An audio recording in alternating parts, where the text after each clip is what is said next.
Hey, buddy, what you doing? Is it Christmas yet? No, sorry, not yet. I can't wait for Christmas.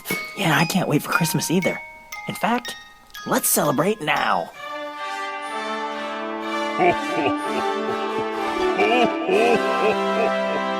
Welcome to the Can't Wait for Christmas podcast.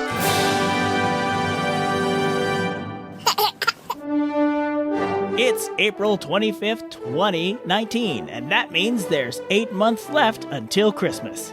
Today on the show, we'll look at the history of wrapping paper. We'll review a Christmas movie that's in theaters right now. We'll talk about the best destinations in the United States for you to spend your Christmas vacation, and we'll have our side dish smackdown in our Road to the Christmas Bowl. Okay, let's start the show.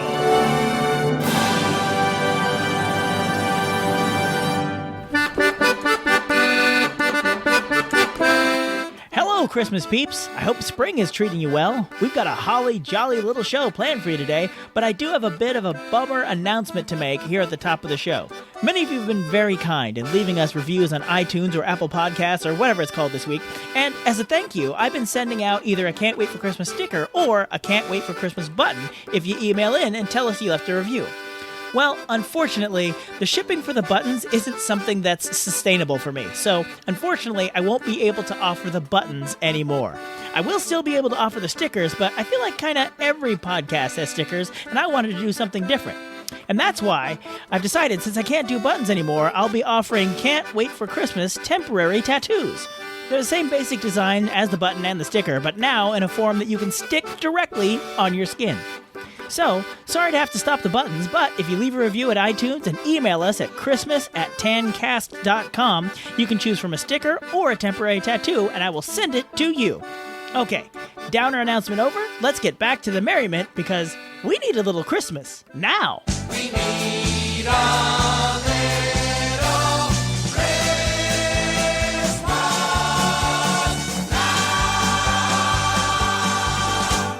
So as I'm recording this episode, I'm practically bursting with excitement for Marvel's Avengers Endgame, which comes out for Thursday previews the day this episode drops. But Marvel isn't the only superhero game in town. The DC movie Shazam is in theaters now, if you're listening to this the week it drops. And despite its spring release date, the film is set at Christmas. So I thought folks might be interested in a review of this movie. Daily Bats. How'd you know my name? Say my name so my powers may flow through you. Shazam! You have bullet immunity! I'm bulletproof. You're dead. Champion! You're like a bad guy, right?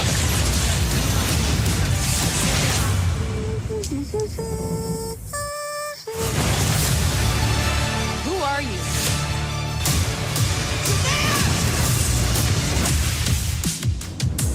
I can't talk to fish. What can we do with that that's cool? Maybe command an army of billions in the ocean? Oh, yeah. Full bias warning. Ever since Zack Snyder's bleak and joyless Man of Steel launched the DC Cinematic Universe in 2009, I've been disappointed more often than not with DC movies. But the previews for Shazam gave me reason to hope. Not only was it set at Christmas, it seemed lighter both in tone and in actual bright images on the screen. The story follows Billy Batson, a 15-year-old foster kid who gets turned into a grown-up superhero by an ancient wizard named Shazam. With me so far? Alright, great. Whenever Billy says, Shazam! He transforms into a superhero whose name was Captain Marvel until they lost a trademark on that name to Marvel Comics, but I digress. I would say this movie is filled with the lighthearted and comedic moments you see a lot of in the trailers, but it also has a lot of surprisingly dark and violent moments that may be a little frightening for younger viewers. But the movie is quite heartwarming and had an ending that I genuinely did not see coming. But what you really want to know is how much Christmas is in the movie. Plenty. Amazingly, the movie covers 3 different time periods: the present and, thanks to some flashback scenes, 6 years ago and sometime in the 70s. Amazingly, it is Christmas in all 3 of these time periods. That's a serious commitment to Christmas in your movie. The movie has a mall Santa that plays a prominent role. It's got lights, decorations, carols, even a finale that takes place in a Christmas carnival. I would even argue that Shazam has a Linus moment. I don't want to tell you what it is since it's part of the surprising ending I was talking about earlier, but if you don't mind some scary monsters and some violence, Shazam is a fun way to scratch that Christmas itch in the spring. But that's just one man's opinion. What did you think? Did you see Shazam? Was it Christmassy enough for you? Let us know your thoughts at can'twaitforchristmaspod.com. Now let's move on to our next segment, 5 Golden Things.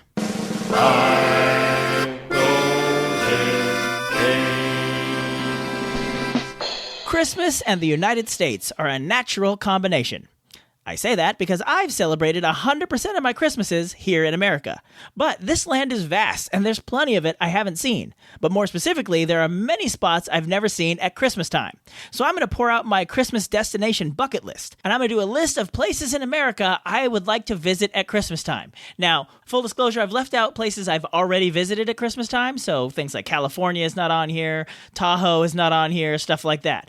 But I sorted these cities by reviews I read about them online and my own personal desire to see these cities at Christmas time. Okay, so let's start with... Number 5. New York City, New York. I put this one at number 5, even though it was number 1 on a lot of the lists I looked at while prepping this list. While I'd love to see the Big Apple in Christmas mode and check out the giant tree in Rockefeller Center, maybe even stay long enough to watch the ball drop in Times Square, I also worry that I have a very Hollywoodized expectation of what New York is like at Christmas, and I worry the real New York can't live up to the one in Miracle on 34th Street. But I'd still like to give it a try one day. Number 4. North Pole, Alaska. Since I'm unlikely to get an invitation or opportunity to visit the actual North Pole, I'd love to trek on over to Alaska for the next best thing. They have a huge Christmas and ice celebration throughout December with ice carving contests, ice mazes, and of course ice skating. You could also catch a train to view the wintry splendor of the last frontier, and of course if you're lucky, you'll get to see Mother Nature put up her own set of Christmas lights in the form of the Aurora Borealis. Number 3. Vail, Colorado. Although skiing isn't really my thing, the idea of a Christmas in the mountains sounds super magical. From the Kris Kringle Market to horse-drawn sleigh rides to the tree lighting in Vail Village, it feels like Vail, Colorado would be the closest thing you can get to spending Christmas inside a Hallmark Christmas movie. Number 2. Honolulu, Hawaii.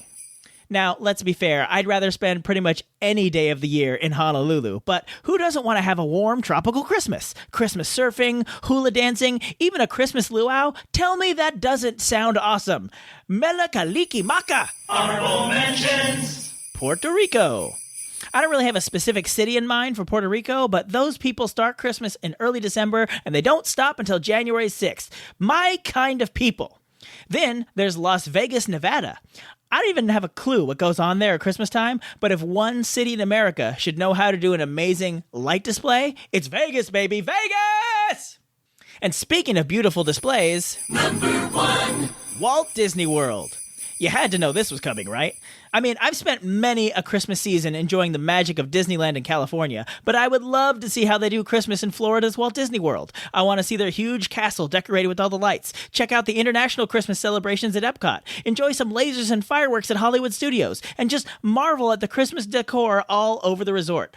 I need to win the lottery so I can make all this happen. Hot tip, you actually have to play the lottery to win the lottery. Thanks, imaginary listener. That sounds like Kermit the Frog. Don't mention it.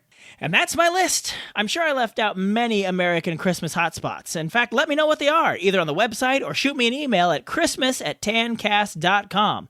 And if you're thinking of some Christmas destinations outside the United States, you can bet I want to hear those too. I will definitely be making an international version of this 5 Golden Things in the future. So write in and share your favorite destinations. And speaking of you writing in, I've gotten some emails and comments regarding our March episode, and I'd like to share them with you now in an ingeniously titled segment called Feedback from Our Last Show. Messages from listeners everywhere. Feedback on our last show. Feedback on our last show. So last time I talked about cleaning up before hosting a Christmas party, and Miles left a comment where he noticed I might have misspoke when I said, nobody wants Ebola for Christmas.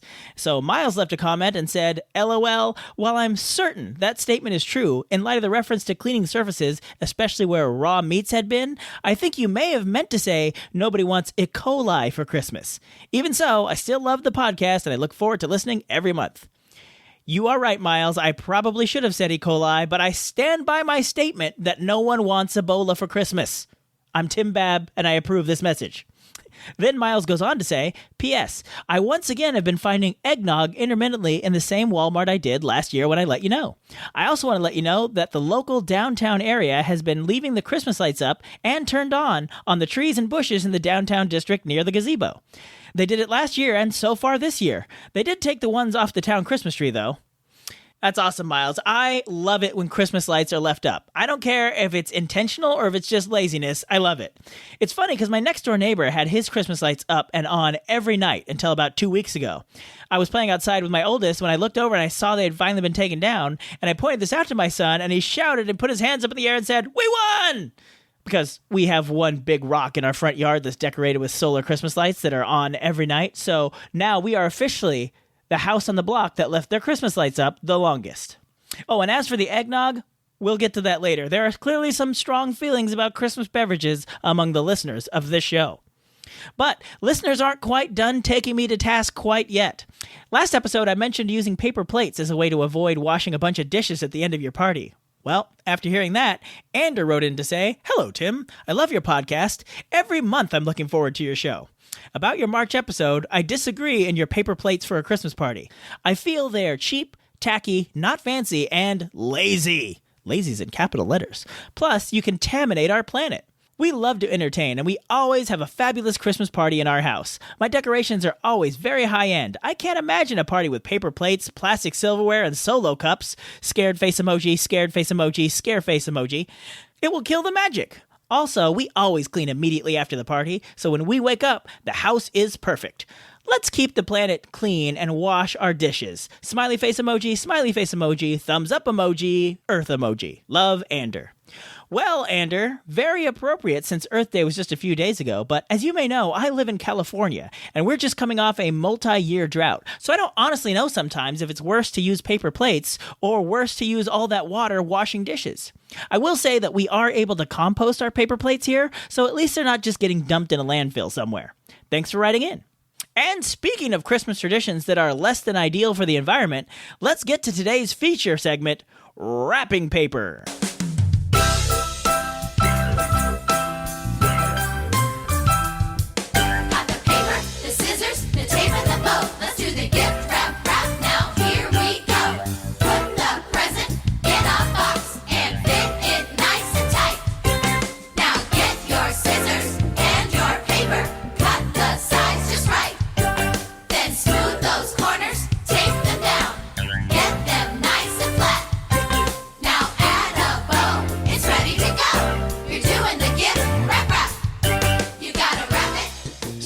Paper is older than you might think. Not only does it predate our modern or even Victorian celebrations of Christmas, it predates Christmas.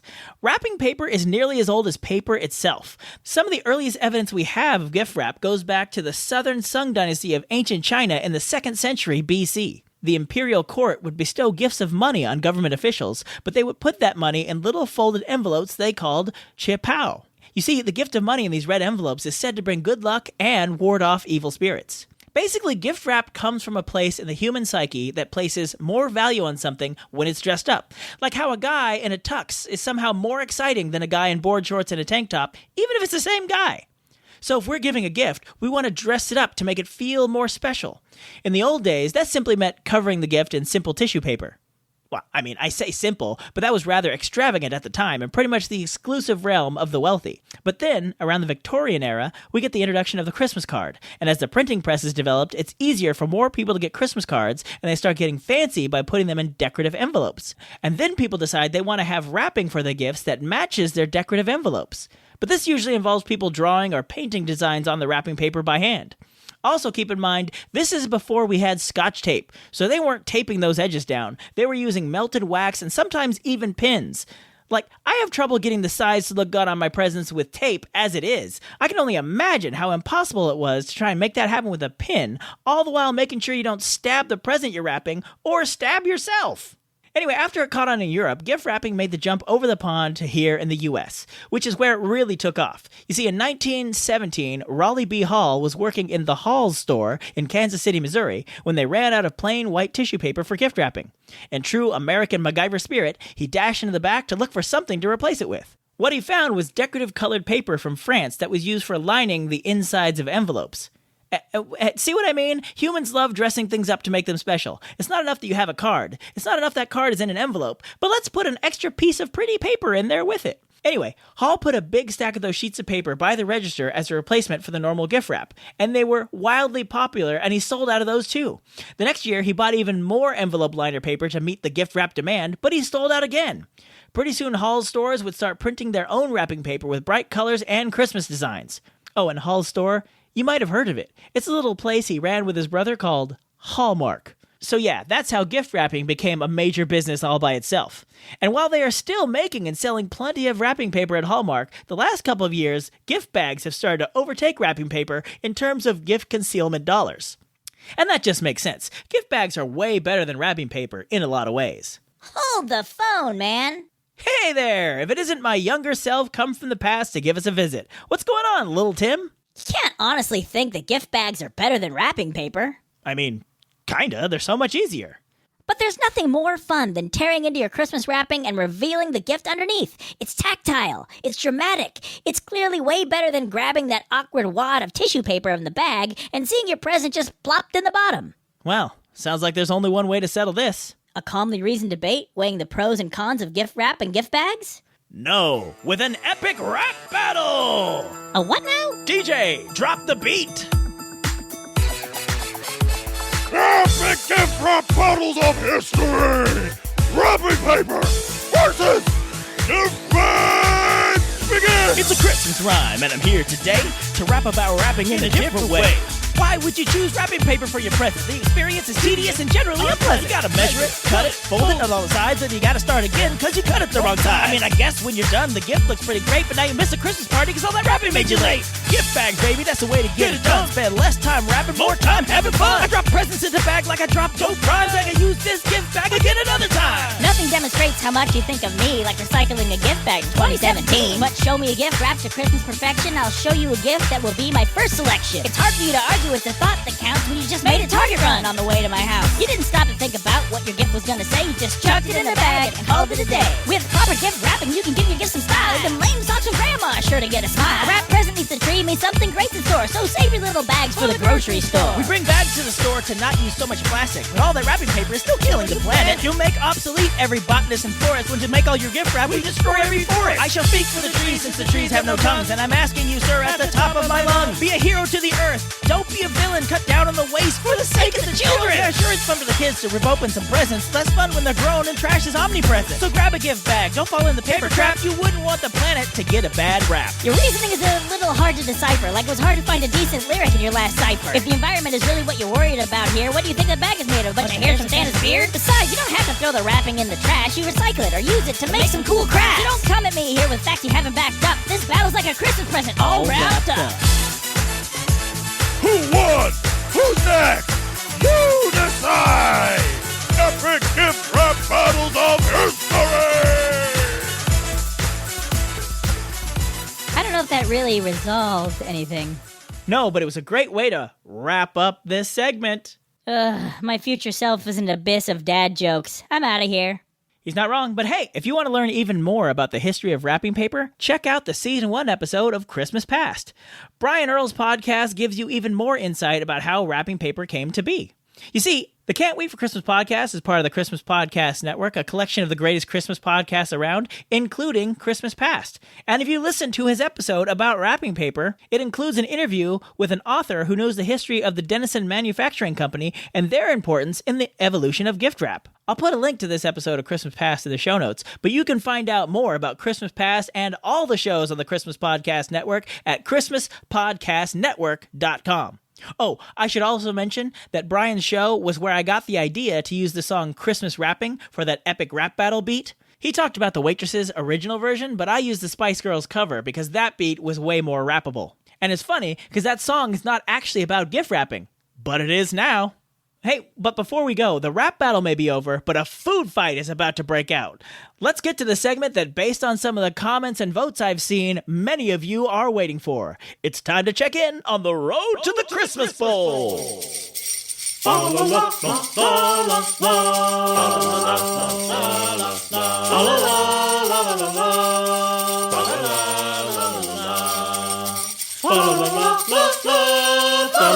All year, we're going to have 2 different Christmas dishes compete each month for your votes until we decide what is the ultimate Christmas food. Last time, we put eggnog against hot cocoa, and we got an amazing response. This was the most votes we've ever gotten for any poll in the history of this podcast. We got more votes than any Who Sang It Best, more votes than any round of the 2016 Jingle Brawl, and even more votes than the Is Die Hard a Christmas Movie poll. Some of you were enthusiastic in your love for eggnog. Others of you couldn't stand it. And then some of you had a really hard time choosing. And it showed in the results. In the beginning, it was tied for the longest time. Then, hot cocoa surged ahead. But then, in the last few weeks, eggnog slowly crawled its way back to a 50-50 tie. Finally, in the last few hours, hot cocoa pulled ahead to achieve the win, 52% to 48%. So hot cocoa will be joining mincemeat pie in round 2 this summer. But we're not done with round 1 quite yet. It's time to meet tonight's contestants. It's a side dish smackdown, starting off in this corner with a side dish that's so sweet you might mistake it for a dessert. Now, technically, these are called sweet potatoes, but you might know them by another name. Yams! And in the other corner, straight out of your aunt's oven and onto your Christmas dinner buffet, it's the only time kids look forward to a vegetable, green bean casserole! And now you decide the side. The poll is open now at can'twaitforchristmaspod.com. You can vote once a day, every day until the polls close on May 23rd. Then we'll announce the winner on our May 25th show, and we'll see which one of these will continue on the road to the Christmas Bowl. And that's going to do it for another happy adventure in the Christmas Cave. I hope y'all had fun. Be sure and send me your favorite Christmas destinations, and drop us a review on iTunes or Apple Podcasts and email us about it, and I will send you either a sticker or a temporary tattoo. And of course, be sure to vote for your favorite side dish in the Christmas Bowl poll. Okay, I'm going to start camping out for Avengers Endgame now, but I'll see you in May, and until then, keep laughing all the way.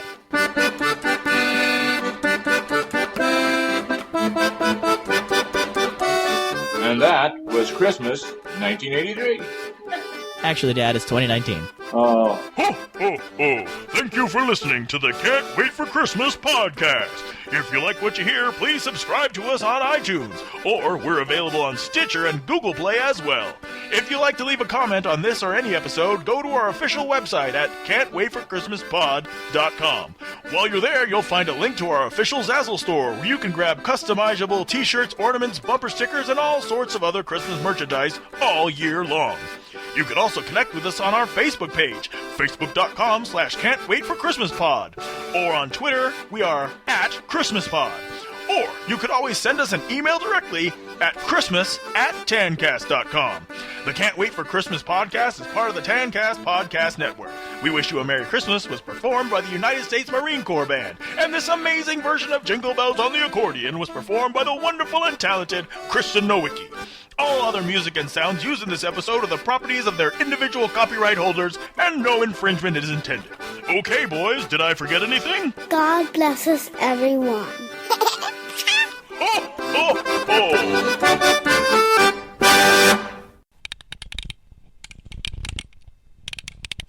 What he found was creative colored paper? Sometimes the autocorrect, I don't notice the autocorrect fixes things while I type. Creative colored paper? I'm sure it was creative, but I don't think that's what I meant to say.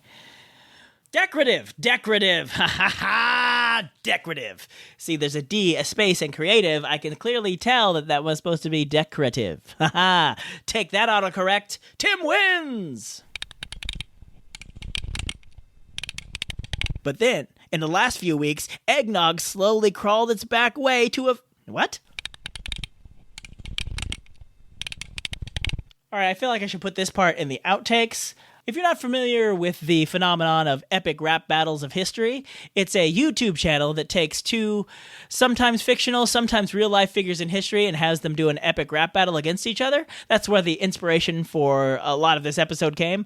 I should point out, it is not safe for work. It is not safe for children. They have these characters say things that you should not have children hearing or repeating. But I do actually quite like them. And so I put a link to the Epic Rap Battles of History YouTube playlist, which actually just started making new episodes again, which is why I thought this was a good bit of synergy. But again, if you're a kid or if you don't like foul language, you should not bother clicking on that link. All right. Good times.